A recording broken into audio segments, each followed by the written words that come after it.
Montpellier, l'équipe en forme de ces dernières semaines, accueillait la section paloise samedi après-midi au GGL Stadium. Et l'objectif pour les Héroltais était clair puisqu'ils voulaient enchaîner une 8e victoire consécutive en top 14. Pourtant, c'est Pau qui rentre bien dans cette rencontre. Alors que les Béarnais ont le coup d'envoi, Daku Waka commet un en avant à la réception de celui-ci. La section en profite pour récupérer le ballon et imposer une première séquence offensive.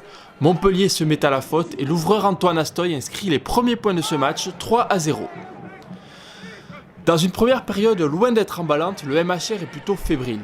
Cependant, à la demi-heure de jeu, sur cette touche dans les 30 mètres adverses, Daku Waka combine avec Guirado petit côté, le talonneur accélère et joue parfaitement bien son 2 contre 1 pour offrir le ballon d'essai à Cobus Renac. Le MHR marque ses premiers points dans la partie et prend l'avantage au score 5-3 avant la transformation. On revoit au ralenti le 2 contre 1 bien joué par l'ancien capitaine du 15 de France, puis l'essai du demi de mêlée montpelliérain. Après la transformation de Louis Fourcin-Bourdette, Montpellier mène 7-3. Alors que la sirène vient de retentir, Antoine Astoy a l'occasion de redonner l'avantage à la section.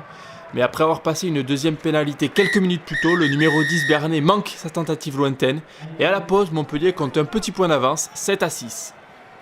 Dès la reprise, les locaux mettent la main sur le ballon. Sur ce temps fort, près de l'embut palois, Daku Waka se montre dangereux, mais il est stoppé à un petit mètre de la ligne. Reinac a bien suivi et en bon numéro 9, le Sud-Africain s'en va marquer le second essai de son équipe. Il permet ainsi au MHR de creuser l'écart et de mener 12-6 avant la transformation. Grâce à cet essai de Filou, le MHR démarre la deuxième mi-temps de la meilleure des façons. Alors que Louis Fourcin-Bourdette et Antoine Astoy se sont chargés de faire évoluer le tableau d'affichage et que Pau n'a plus que 5 points de retard sur Montpellier, les locaux poursuivent leurs efforts. Sur cette offensive dans les 22 mètres palois, ce sont les avants héroltais qui sont sollicités par Cobus Renac dans un premier temps. Van Resburg va défier la défense adverse avant d'être renvoyé chez lui. Puis c'est Zach Mercer qui prend le relais.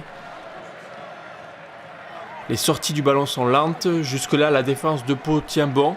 Puis Brandon Paenga Amosa en position de demi-démêlée sert Cobus Renac qui s'est décalé sur l'aile. Et le numéro 9 marque son 3e essai de la soirée. Il est logiquement félicité par ses coéquipiers car il permet à son équipe de creuser l'écart et de mener de 10 points, 22-12. Du haut de la tribune du GGL Stadium, Philippe Saint-André apprécie.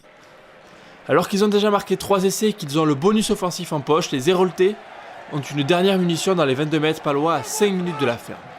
Paenga Amosa trouve Van Resburg dans les airs, puis les avants du MHR forment un molle. Celui-ci progresse petit pas par petit pas. Les avants de Pau font l'effort pour ne pas encaisser un 4e essai, mais M. Dufour indique un premier arrêt. La machine montpelliéraine se remet alors en route, reprendre l'avancée, et c'est finalement le talonneur Paenga Amosa qui s'effondre dans l'embut pour le 4e essai du MHR.